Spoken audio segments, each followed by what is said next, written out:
Hi there, Chris Hassenberg here with a quick tip from Hassenberg Financial Group. Will your real estate, your home, go through probate? That's the big question. That happens a lot. A lot of people feel that their estate planning document that they have in place is a simple will. And truthfully, the definition of a simple will is to tell probate court what to do with your stuff. And of course, we're trying to avoid probate at all costs. And so one of the big problems end up being real estate.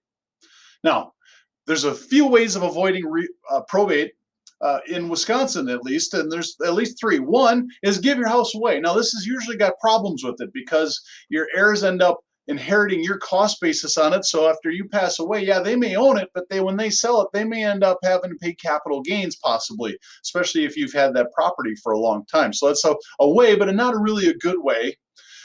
Two would be through the use of a revocable trust. And a revocable trust has its place in basically the real estate, whether it's your home or hunting land or rentals or whatever that may be, owned by a revocable living trust of which you are probably the trustee. And if you're married, your spouse would be a successor or a second trustee. And then if you both pass away, a third trustee can dictate how those properties are owned.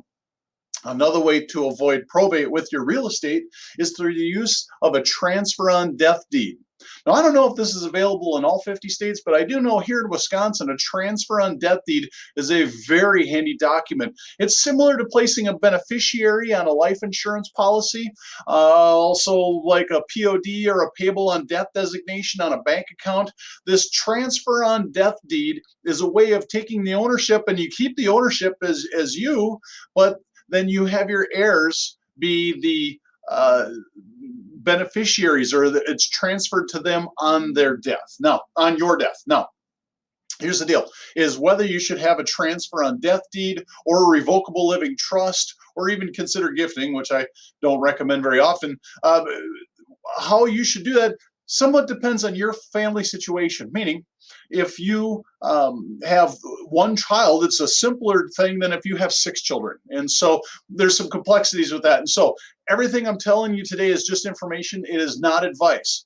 To get advice, please feel free to consider us a resource for you yourself, but also for your friends, neighbors, and relatives. Give us a call at 715-839-6566. We'd be happy to sit down and discuss your situation and maybe find some ways to help you avoid probate with your real estate.